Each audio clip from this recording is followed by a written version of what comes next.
Hello, everybody, and welcome to Water Cooler Gossip on 6 Plus Plus.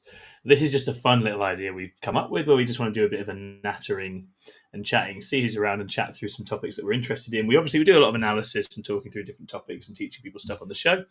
But every now and again, it's fun to have a bit of a gossip and speculate and talk about different things. So I think creating a show format for that for us made sense.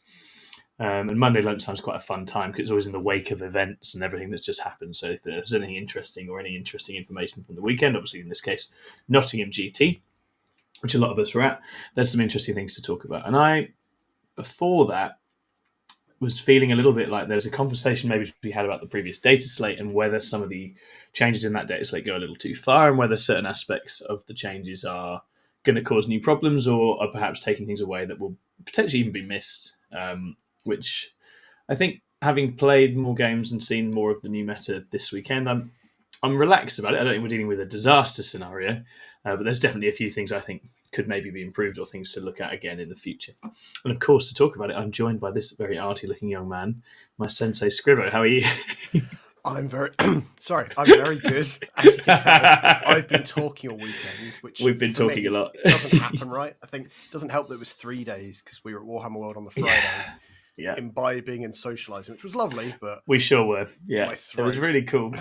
There's something about when you get carried away, you got lots of people saying hello, some beers start flowing, it all gets out of hand. But it was a really fun weekend, wasn't it? And you, of course, you were playing Kill Team at night in Warhammer World, weren't you? Yes, which in itself was really fantastic. A lovely venue to play in. It has a different problem because it was overdue a balanced Dataslate. So yes, it was supposed to have landed the day before, which was kind of like, do I want it that close? But I'm kind of glad it wasn't, because sometimes you don't want that upset just before a weekend. Yeah, absolutely.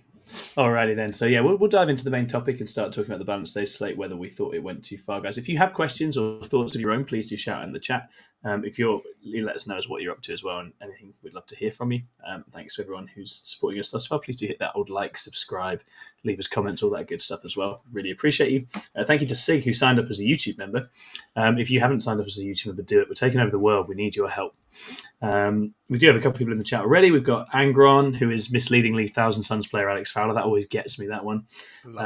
We've got the Iceni Chiefs. There's a lot of trash wargamings in the chat. I love that. And thank you very much, guys. I had a good run at Nottingham GT. Obviously, there'll be an event report. We'll talk about that later.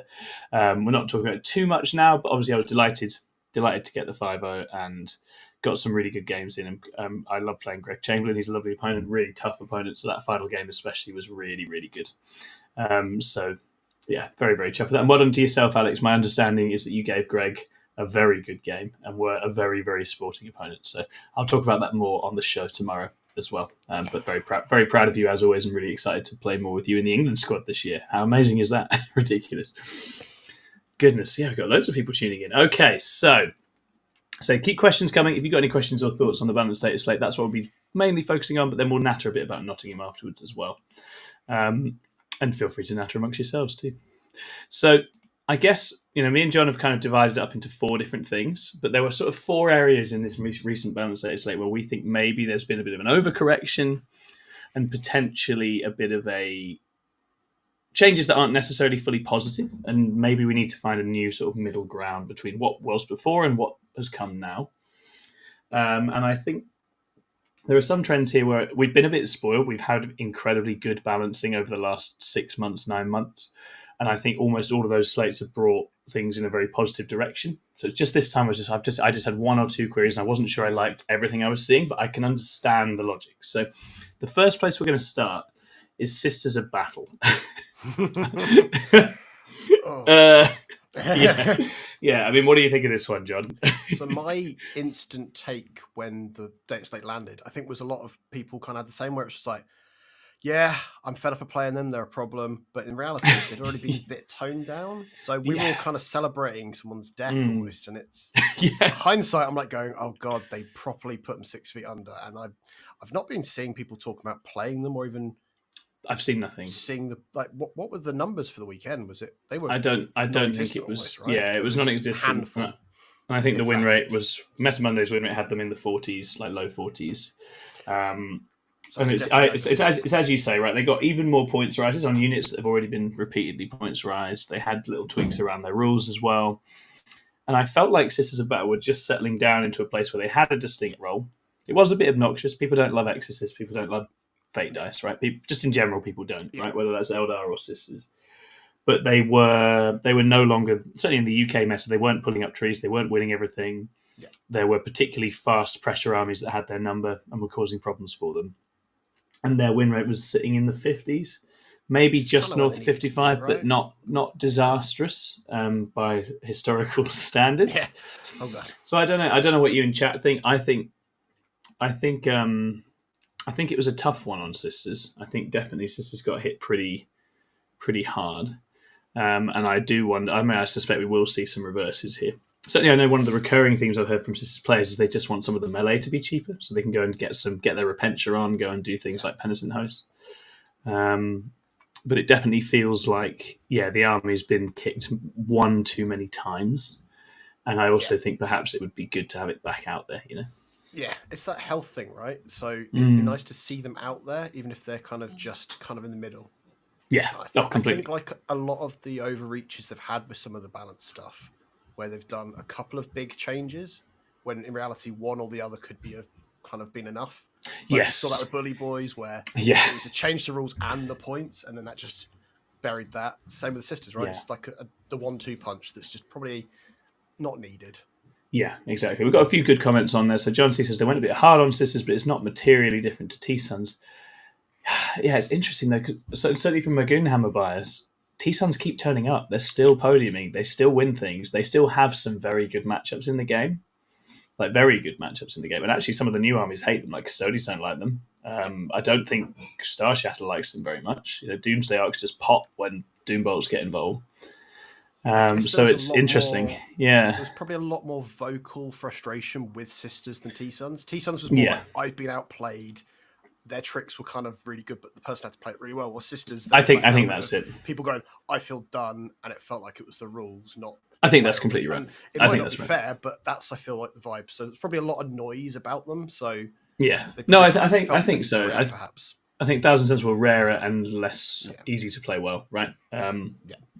Jim says Thousand Suns was his hardest match at Knots as a GK player. Yeah, this is the thing. Thousand Suns, I think they've lost their multi-dimensionality with the loss of the indirect and stuff, and there's a few matchups now that they really suffer for that, but they're still so good into things that can't stop them doing their thing and just bopping things off and winning the game. And Josh says T-Suns take skill, Sisters less so. I mean, I imagine Sisters take a lot of skill now. I don't know. And a spade to dig them out of the ground first. I love it. Absolutely love it. That's so good. So that was our first one. I mean, I think, and I'd say I don't want balance slates to put factions in the ground. And actually, I think I should point out that they nailed it with GSC, right? GSC's still very much alive and kicking. They made some changes. They adjusted it. Yeah. GSC still feels very strong, very effective. So they've shown they can do it, and I think they do get it right a lot of the time. There was another comment in the chat. I think it was Pickalax saying it felt like these nerfs were locked in before the stats showed that they were simply good now. Yeah. And I agree. I think that's it. Sometimes it's that runtime, but certainly we were all feeling that Sisters were on the down. I know our very own Ed Watts fell out of love with them, which is always a key indicator that an army's probably losing its shine a little bit. The impression I'd had is that quite often these slates, despite us thinking that they're literally finished the day before, are done a good couple of weeks ahead. Yes. Because of the lag where if the updates need to be put into the app, it means it could potentially have been written 4 weeks before that. So that's 4 weeks of data that they've missed out on. Yeah, no, completely. And then Josh in the chat says, all item goes says it's nice not being the big bad with indirect anymore. Josh, you are still that. Guard are still that. Yeah. Well, they certainly appear to be. Strong feelings about them. Just wait till that book drops, right? Yeah. Indirect's such a funny one, isn't it? It's like, I think they're getting closer and closer to finding a sweet spot with it, where there's some of it, it's not all consuming. It is annoying. It's not like a tool to do a thing rather than be a damage output. That's the way I feel it. It should be about suppressing people in some way, not killing them. Yeah, no, for sure. And I remember in 8th, I felt like a lot of indirect before the Imperial Fist moment, at least, was in that spot, and then it's been in weird places ever since, really. So that was point number 1.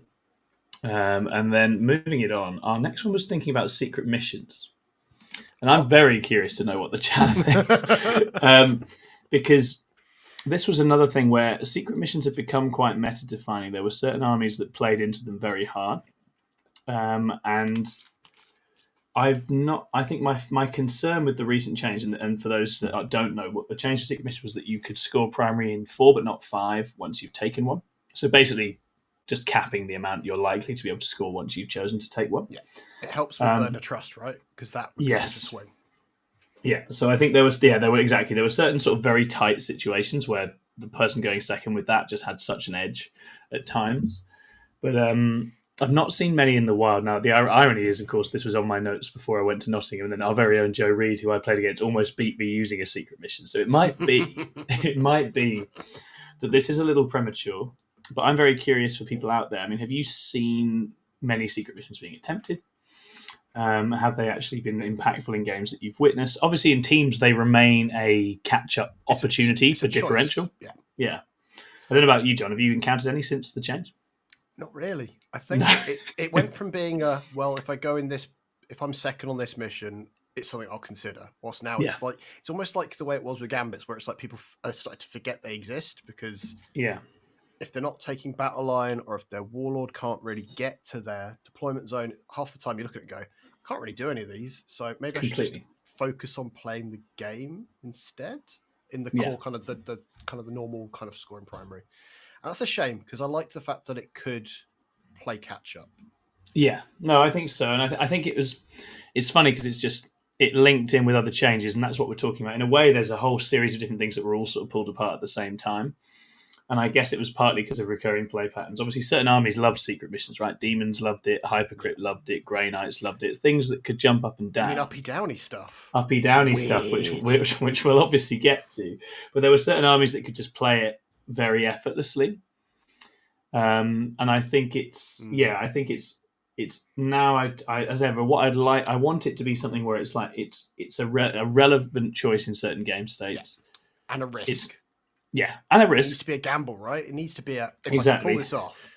But there still needs to be enough reward and enough opportunities for it. Because actually, I think one of the things I liked about the secret missions was the way it sort of broke from that tradition of holding pattern 40k. You remember how 9th used to feel, where it's like, oh, now it's just stuck like this. The game state's just stuck like this, and there was no special outline. I say this as I love primary denial. We all know I love to not let you have primary, but it was an interesting and quite flavourful way of pushing that back. There's some shout outs in the chat that for Burden of Trust it's particularly relevant. When I played the Death Guard round 4 at Nottingham, I was very conscious that if I didn't cripple a certain portion of the board early, they very much could basically win with just the standard stand on 3 on the middle, put a Death Guard on me, I can't get you off, right? Yeah. Josh says that the new Bridgehead would have loved it if it was still how it was. So maybe that was interesting. So maybe the new detachment would have made it too good. Because Guard don't need more help by the look of it. No, definitely not. Sean Capewell asks, hi Sean. Hello. Oh, sure. He asks, have you covered Innes's list with the O stuff? We're going to get to that. We're 100% going there, aren't we, John? Oh, that gets my blood boiling. Yeah, John's got thoughts on this. As I say, John definitely has thoughts on this, which is why I was keen to come on. Picklex says, if I'm behind enough to be eligible to take a secret mission, I don't want to risk getting a 0 when most primary missions can get a comfortable 10-15. Yeah.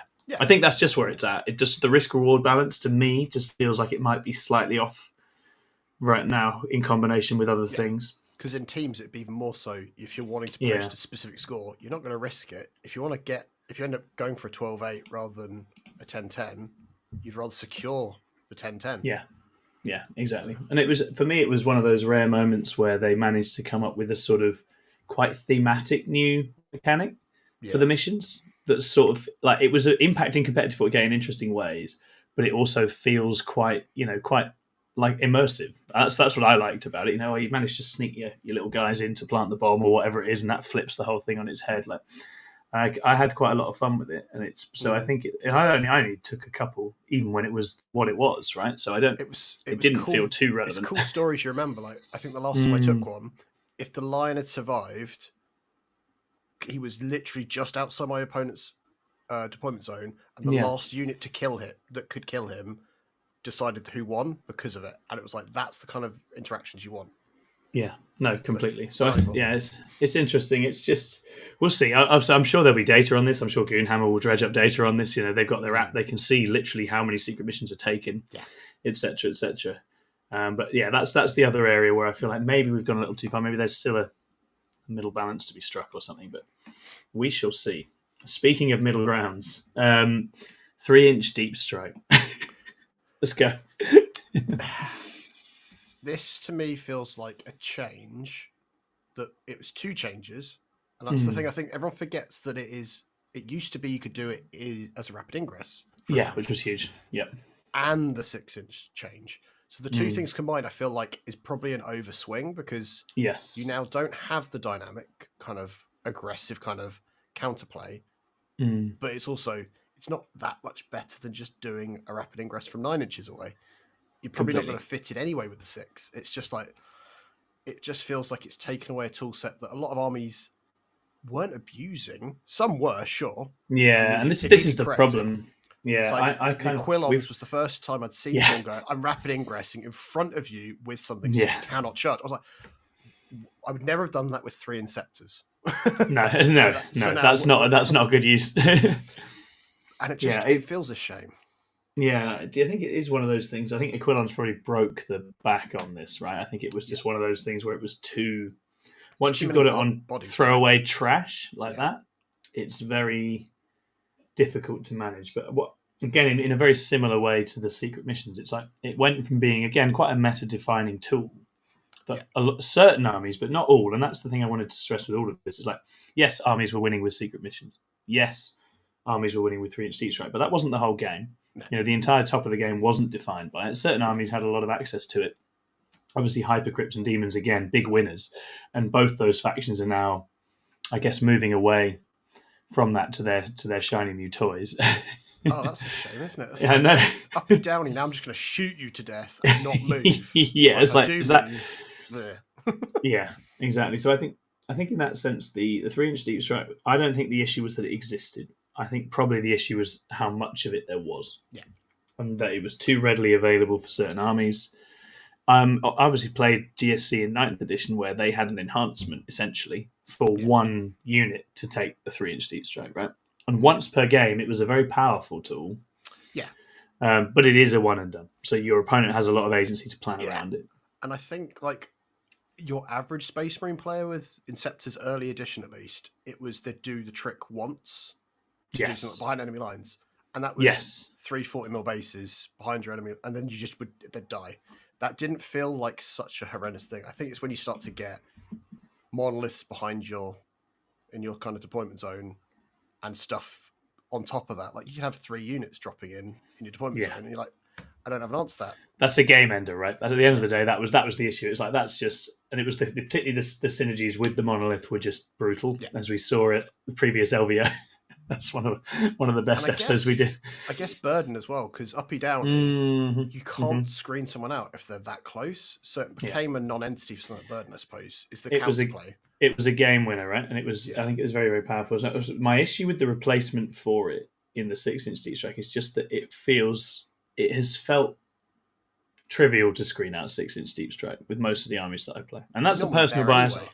I do play hordes. You're always screening the corners. It's not that much of a stretch to screen 6 rather than 9, and so it doesn't add that. The whole effect it had was to break the rules of just backline screening and create new threats and interesting challenges in the game. And I didn't hate that. You'd have games. And I think Franco beat me with it at LGT. And I had no issue with it. Ultimately, Franco played a good game. He lured me out centrally, and then he made the space, got in, won the game. And that was completely fair play on the macro, and I should have anticipated both the secret mission and the end game better. And ultimately, that's Franco exploiting a very good situation in a very cool, sneaky, demons-y kind of way. So I had no issue with it, really. Yeah, exactly. It felt very right. GSC swarm the middle, demons bop in and take the treasure or whatever the hell it is they're doing.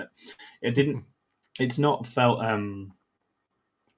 felt disastrous for me. And I guess potentially, as you say, it might be that New Guard is a big culprit with the 3-inch deep and other synergies, and they just had to see it off before that got involved. Yeah. but ultimately, yeah, it's something where I'm very interested for people to let me know, how much close deep striking are you seeing in your games now? Are we still seeing armies really trying that, or are we back in a sort of full board control pressure type space?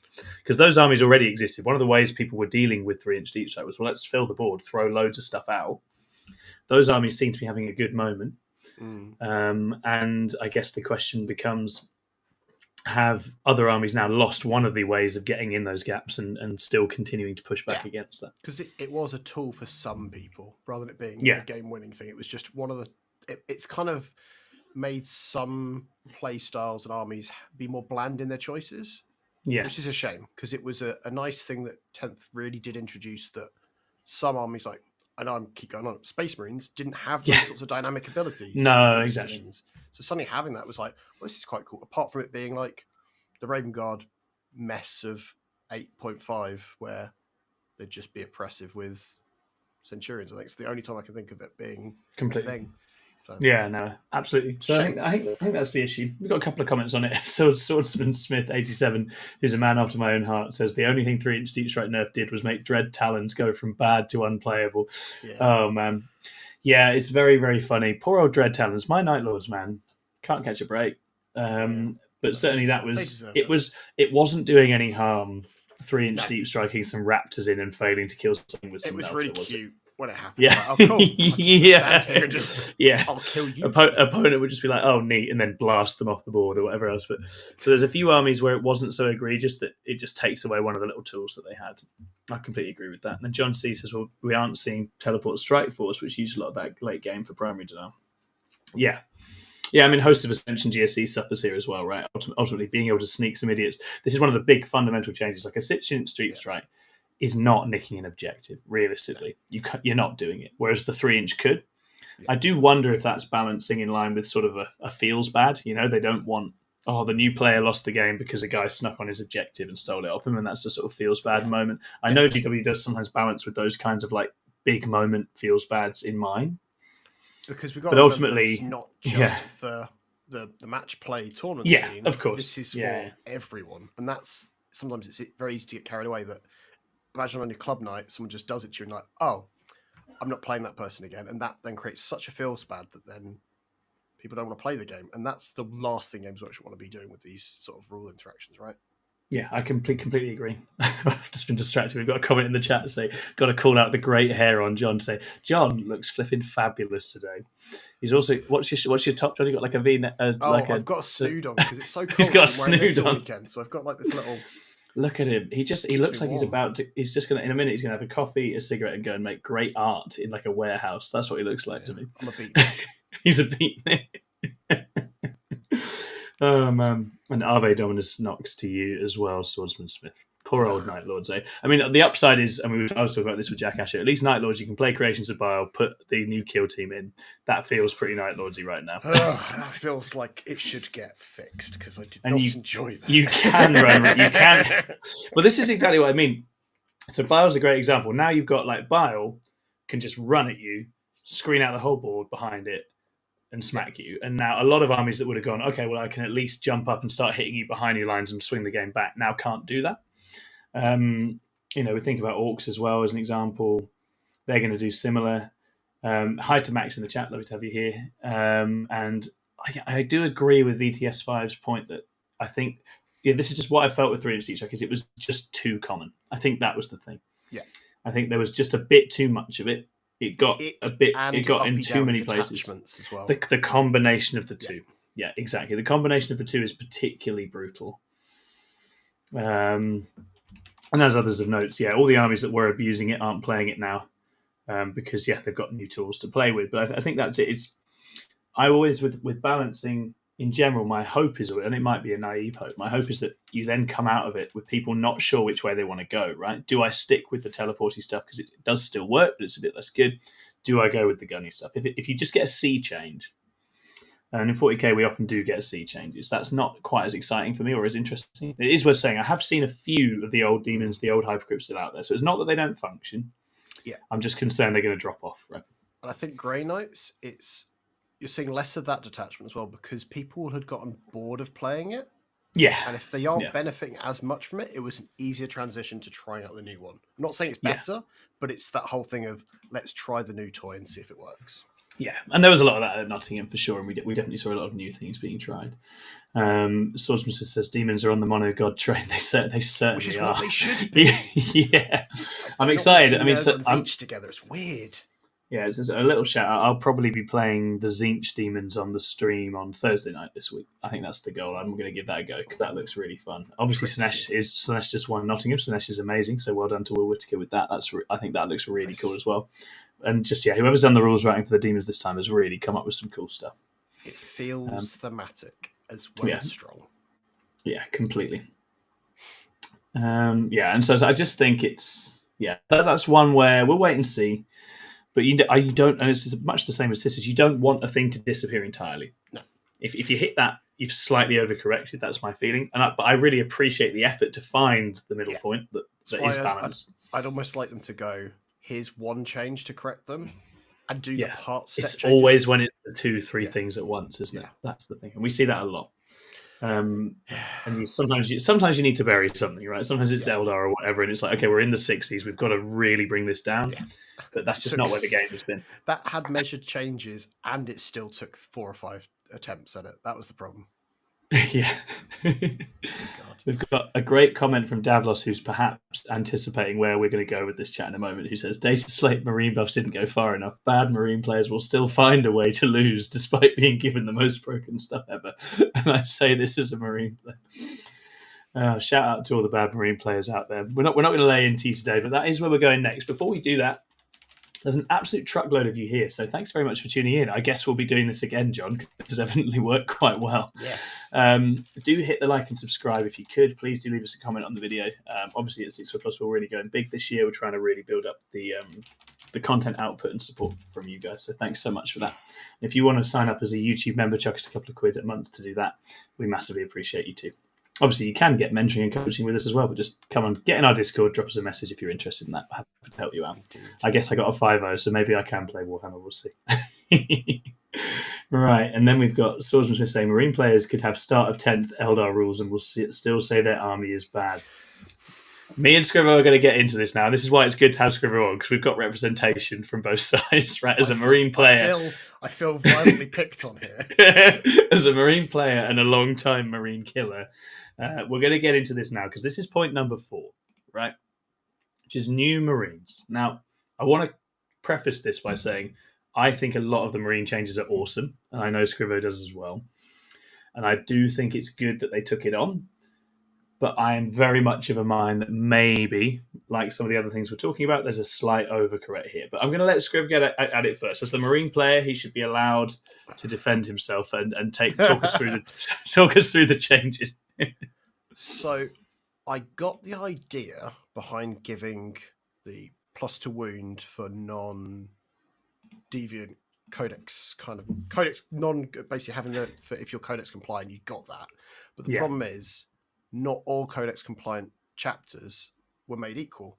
I would argue the biggest problem that we all saw from the get-go was Ultramarines will be a problem because they are basically a codex in their own right. Yes. But they've been given this buff that's meant to be helping someone take Lysander with some Terminators on the tabletop, or Shrike with some jump pack intercessors that you never see. But instead, we've got Gilliman going, here, have multiple Oath targets, plus you're getting +1 to wound. Oh, and by the way, you've all got the Leviathan box set, so here's your Stern Guard murdering those things as well. And you can run it across all sorts of detachments, right? You can put so many different hats on that chassis as well. And then this angle that a lot of people have taken to of, I'm playing a Blood Angels detachment, but I'm not using Blood Angels units so that I can benefit from it. Whether it's right or wrong and how they intended it to be, feels a little disappointing because that's not really fixing Codex compliant Marines. It's just going, I'm a Blood Angels player that doesn't really like being a Blood Angels player because it doesn't suit right now, and that feels missing the point. And I agree. I cry for that. Like Idris was talking to me about the list he was planning to take to Nottingham quite a while ago because I was obviously up in Scotland, and I was just like, "Oh, you naughty! Stop it! Down, boys!" It feels like it's like the whole thing of you're almost shoplifting, knowing you're not going to get caught because they haven't got cameras, and it's like it's cheeky. Is not good. Just because you know you're not going to get caught and it's doesn't make it right.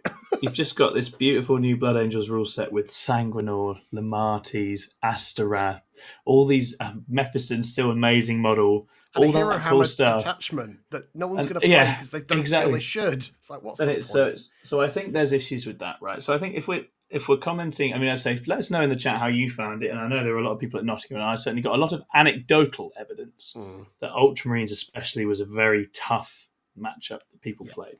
And I know there was a lot of hype around Ultramarines. I think people were very excited about it. And obviously, it is one of those cases where Ultramarines have double oaths. Ultramarines have fantastic named characters, great tool set. And then you're adding +1 to wound. And then you're adding the incredible flexibility of different hats, different detachments to that as well. You can go Gladius, you can go Ironstorm, you can go maybe Anvil Siege Force, all sorts of different things. And obviously with double O's, the crucial thing, and this we've not seen as much of it as I was worried about. Yeah, because it was expensive as a toolkit. You can have artillery and frontline, +1 to wounding, re-rolling. That's nasty for a lot of people to deal with, I think. Yeah. And so, I mean, Davos in the chat says he played into Ultramarines. And yeah, sounds like it was very, very, very powerful. Hello, Ultimate Funk. Lovely to have you in here as well. And yeah, so obviously the Liberator Assault Group that Nottingham was in his list, and obviously that is, ultimately it's exploiting exactly this. It's just plugging +1 to wounding, and it's one of these things where, as Jim Eccles says, as soon as you got whirlwinds with +1 to wound and full rerolls, we've done all this effort to rebalance indirect, make indirect feel less brutal and horrible. In the main, they've done a good job with that. And then suddenly you've got, actually, here it is again, only it wounds even better than before. You couple that with the Armour of Contempt change. I'll be interested to get your opinion after this, actually, on that, Scriv, because I don't hate it, but I could imagine if I was a Marines or Votan player right now, I'd feel a bit frustrated with the chain. Just because it's quite hard going, right? But again, if you can't AOC through a whole army's turn, then whirlwinds matter a lot again, right? That hurts, right? Getting shelled for multiple activations, you don't have your ways around it that you previously had. And and now it'd be the first whirlwind. You'd then be battle shock potentially, so you wouldn't be able to. Yeah, so you have to pop it. If there's a whirlwind shooting, you have to pop it. That causes all sorts of problems. You've only got one use of it for one activation. I think that's quite painful. Class Backham says, congratulations on the 5-0. Thanks very much. Yeah, no, the 5-0 was really fun. That's not at all what this video is about, because we scheduled it before we went, but we'll definitely be... Hey, I got a 4-2. Scrivo nailed his kill team event as well. We both had a very good weekend. I'll be doing an event report on the 5-0 with GSC very soon. And obviously we're going to be talking about the wider meta, all the things we saw out there in the wild at Nottingham on the show tomorrow night, live streaming at 8:30 as well. And if you want to see me fail to play Tzeentch Demons, live stream 7:30. Don't we spoil you? Look at all this stuff we're putting out. Yeah. So, we've got Fireside in the chat. Now, this I'm fascinated to hear. So Fireside says, a strange part is that Ultramarines were the best Marine faction beforehand, so them receiving the largest buff seems odd. Yeah, I agree. That's the thing. The AOC change was huge, especially when trying to chew through 15 WK. Yeah. No, I think ultimately that's exactly right. Ultramarines have been a valid, well-played army the whole way through the edition. So at that stage, they shouldn't be on the list for bringing up, right? I love that it's made... I've played against the new Salamanders, the new Raven Guard. You can do fun, quite interesting, powerful things with that. Now, it's not top tier, but I don't think that was the point. The point was to make all of those people... there's a lot of Marine players who actually really love the different niches. Yes. And I think the buffs have really made those feel much more effective. But ultimately, as you say, as always with Marines, and this is why Marines are a real Pandora's box, as soon as you tweak it, something's a bit good, and then everyone goes straight to that. So it doesn't achieve the diversity you're trying to achieve. It has the opposite effect. And then we've had data sheet changes as well, that then on top of that, so Reavers, Outriders... There's some really cool stuff in there. It's just like suddenly you then have that thing where, a lot of the Dark Angels players were still playing Stormlance. Normally you had two strats in Stormlance, but because of the changes to Outriders and how cheap ATVs are, you suddenly have people using the actual stratagem pool more. So although you're not using Armour and Contempt, you've still got strats that you can play. So if anything, it's probably made people playing Stormlance not just being a one-trick pony. Yeah, which is probably better for the health of the game. For sure. Yeah, and as I say, I think AOC 2-up stacking is a bit miserable. As David in the chat, very well done, David, on your run, by the way. And stop killing off our players. he beat two of us. He took down 2 of our team on the way. But as he said, we had a great weekend. It was cool to see us up there, right? I think we had quite a lot of the team up there scrapping, and David was having a lot of fun gradually batting us back down again one at a time, which was really nice. But I do agree. I think it makes certain stat check approaches, the 2-up AOC, park it somewhere in cover and just hope. I think you don't want that to be an entire game plan. I guess the new change does help with that.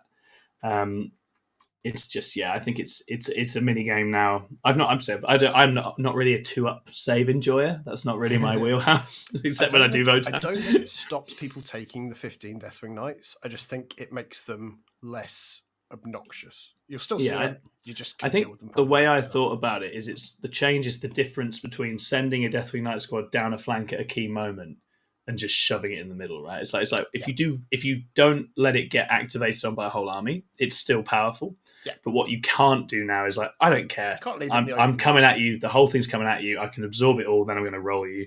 I think getting rid of that. You've got to definitely think. Better. I think that's what. Yeah. I think a lot of Space Marine players were getting too comfortable. I say Dark Angel players were very comfortable. They could just go, you'll kill one of them, but the other 2 are there to deal with you next turn. 100%. Yeah. Oh, we got some love for the Predator Annihilator in the chat. Yeah, look, I've been singing this for several weeks. I don't own Predators, full disclosure, but I've been telling my team to take loads of Predators for several weeks. And I think Nathan Roberts' Death Guard list with like 5 Predators, that was exactly what I was thinking. Certainly for Death Guard, maybe for CSM, obviously for some of the Marine ones. Like, I think that's a great cheap backline. 6 on the weekend. That's really, that's really very horrible, right? It's very shooty. We're going to give it a go up at Northern Warlords up East Coast, so we'll see. But it's like, I think, they finally done it. Every single one of the old tanks is good in some form. Well done them. Oh, except what's the Stalker? What's the one that fires like? It's gone. Oh, does that not exist anymore? Yeah, it's gone. But I'm sure these ones will continue to exist. Yeah, it smells like they're going to get a rework next edition. Yeah, maybe don't invest too heavily in Predators, guys. Maybe that's bad advice. Oh man, so I think that's most of the notes that I was intending to cover, Scrib. I don't know if you had any other thoughts. So to me, what I would like them to do is, in the next balanced Dataslate, make Ultramarines not included. I think that's the fix. That feels like a logical fix. To start, because they've got enough data sheets that they're not the same as the rest of them. Yeah. No, completely. Because that's what Shrouder in the chat here is saying, right? Our divergent chapters that are already middle of the pack. And this is the point. Yeah. Right? That's who that was intended to help most of all, right? Are they going to pay for the sins of the father? And this is there's two outcomes we don't want. One is you don't actually see any of the other compliant Marines because everyone runs Ultramarines. That's not achieving the goal. Yeah. And then what you also don't want is we don't see the special chapters. Yeah. We don't see all those amazing new models, the new Dark Angels, the new Blood Angels, the new probably Space Wolves at some point in the near future. We don't want to not see those and just see everyone running just the bare bones Marines units. I guess the range is just so big, it's really difficult. Yes. We've got a shout out from Catherine in the chat. Hi, Catherine, saying I like Trigons in Vanguard Onslaught for that. Look, that's a great example. The Trigon is a great example. That wasn't ruining the game. It's an incredibly cool tech piece. It forced different kinds of plays out of the opponent. You could sneak it in there, and now it functionally doesn't exist because it's a big monster. 6 inch is so much easier to manage.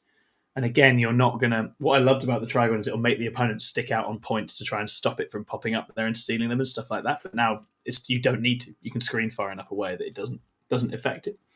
So I think, that was a mini game I really enjoyed. And there's just certain units. I feel like Inceptors as well, to be honest. Inceptors, I like Inceptors were cool. They had a role. That was a cool thing, I know we never saw an oppressive Inceptor build outside of Vanguard, and realistically, in Vanguard, it was the uppy downy that was the biggest issue rather than anything else. And the Centurions, and it was still hard to play. It was never the strongest thing in the game. Yeah. And maybe have that if you've come from the battlefield and go back up, that you can't use the ability. That could have fixed it. I'm curious what people in chat have you played against new Stern Guard yet? I was hoping to this weekend. I've not actually hit them yet.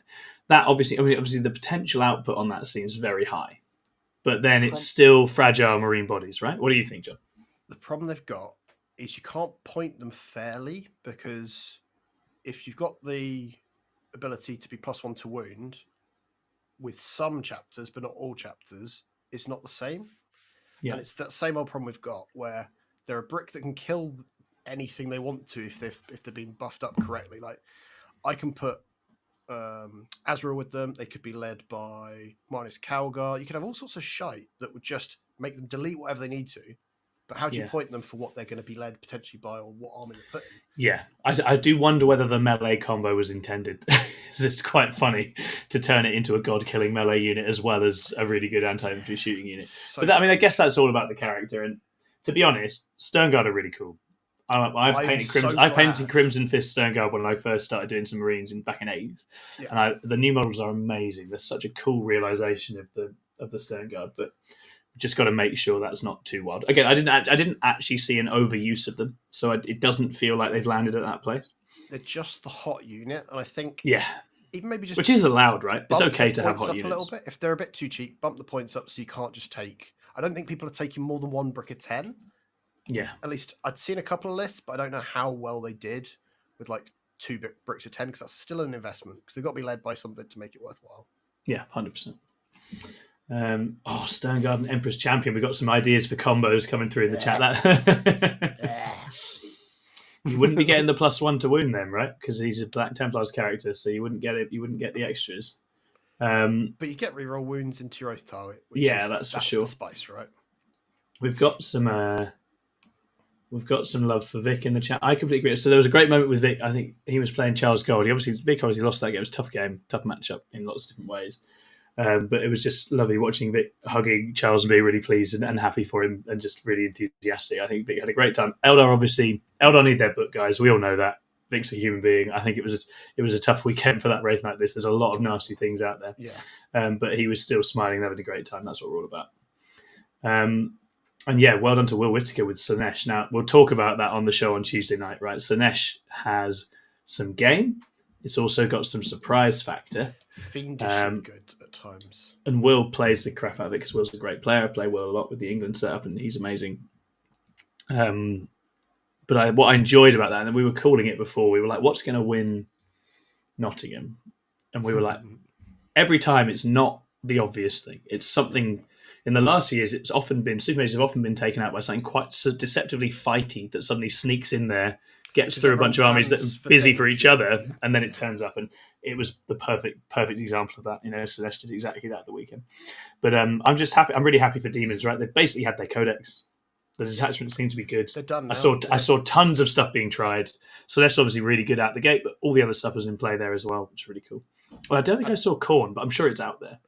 And it feels like when you look at them on the tabletop that they actually look like an army, whilst some of those lists we were seeing using the index felt like here's what's kind of good in the index rather than it actually feeling thematic, which was a little bit of a shame when you saw all 4 gods blended. It's just like this isn't how demons are meant to play. Yeah, that's completely fair. Yeah, absolutely. Right, we're going to move it into some Q&A. We've got some good questions in the chat. Oh, yes, Emperor Champion gives the Sternguard +1 to wound anyway, so it's fine. So we'll move it into some Q&A. So if you've got chat, do drop it in. If you want to drop us a super chat, we'd love you forever. You know how it is. We got a few from the Discord earlier on. Very interested to get your thoughts, and then we'll wrap it up because I'm conscious that Scriver's got other things. Scriver's got to go and make great art, culture-changing art. Look at him. I've got to go back to a toy shop and count them, actually. Spoilers. Same it's thing. Not as glamorous as it looks, no, I know. Nothing ever is it? But thanks for supporting us. Do hit like, subscribe, leave a comment on the video. I think it's fair to say the reaction to this has been so positive that we will definitely do it again. So that's cool. You never really know who will turn up for these things. So that's really, really cool. So first question we had in the chat was from Peter Johnson asking what's your views on final day for GSC going into competitive. Now I've talked about this a bit. I'm grumpy with final day because I was going to start playing Tyranids and I wanted to play Vanguard Onslaught because I love the rule set. I bought a bunch of models. Then I was like, I don't have time. I sold them. And now I'm going to have to buy them again if I want to play Vanguard Onslaught. I think it looks really good. I know I was chatting with Nathan Roberts this weekend about it. He thinks there's some great play in it. I am obviously +1 to hit actually for a lot of GSC units takes them to some very interesting places. And it's just going to be working out the balance between the NIDS half and the GSC half and getting that right. But ultimately, you're putting 2 of the better board control armies together. That's not going to be a bad thing. I think there's play in it. I know Mark Pilkington ran it at Nottingham. I think he did 4-1, so he played well. What we haven't got is the list. Like, we don't know what works for it yet. We're still finding that out. Obviously, gargoyles are a good asset for an army like GSC to have. Lictors, good asset for GSC to have. But how much further do you go is the interesting question. And I just like hitting people with hammers, so I'm still playing Broodsurge because I'm really boring. But it's just good. It really needs just more bodies. It needs other things if you're going to super in, right? Like, you want to have a different trick added to it. Ultimately, it's going to depend how it all goes into some of these other new menaces that are emerging, right? And I think, I guess it gets GSC a long way up on the OC count for the OC wars that we're starting to see happen a little bit. Maybe it can body block things a bit more. And it's very much an on-the-board detachment. Yeah. And I think that helps because a lot of armies are getting wise to GSC now, putting infiltrator bubbles out, all that stuff.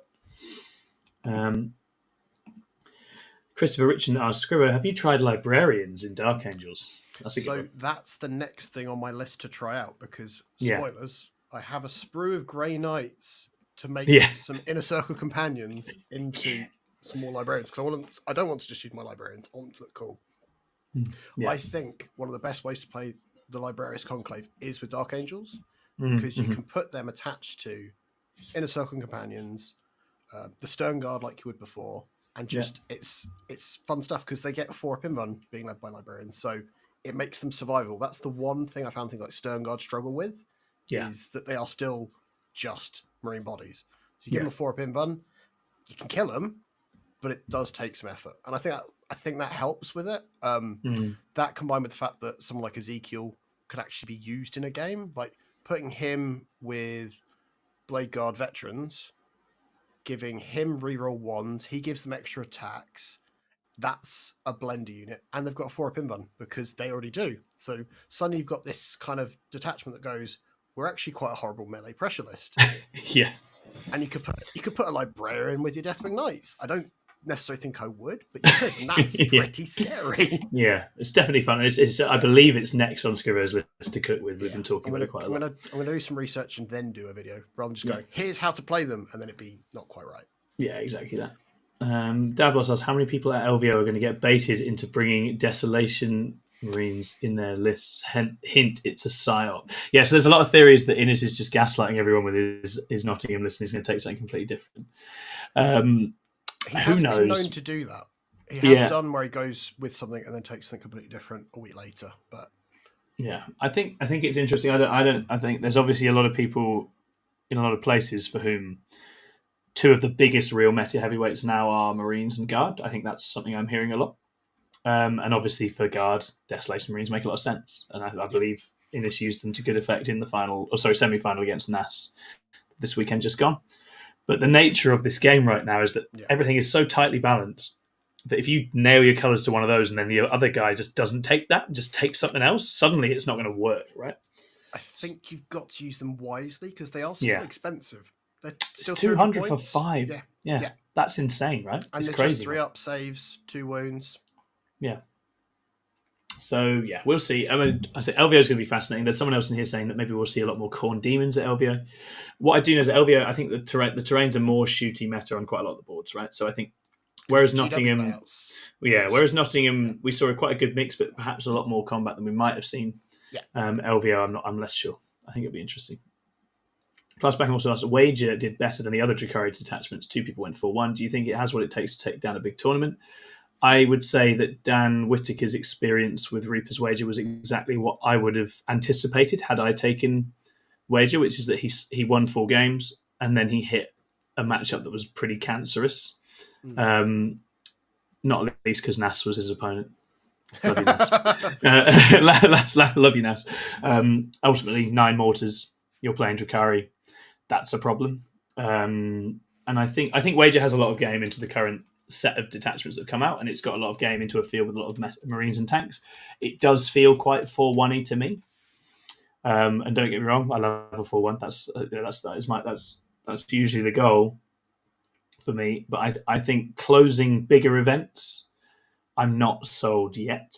I'm not sold that's what we're looking at. Partly from a resource management standpoint, balancing the wager, the pain tokens, the CP use, especially in that detachment, I've found is brutal because everything that makes it good is a stratagem. so you're spending a lot of resources, and it's not easy to get that right.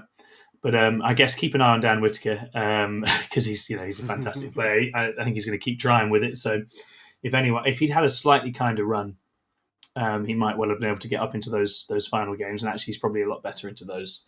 But guard especially feels like a problem for Drakari, right? At the end of the day, if a good chunk of your army is little fragile guys on foot, and guard are bringing lots of mortars and deep striking in, it's tough.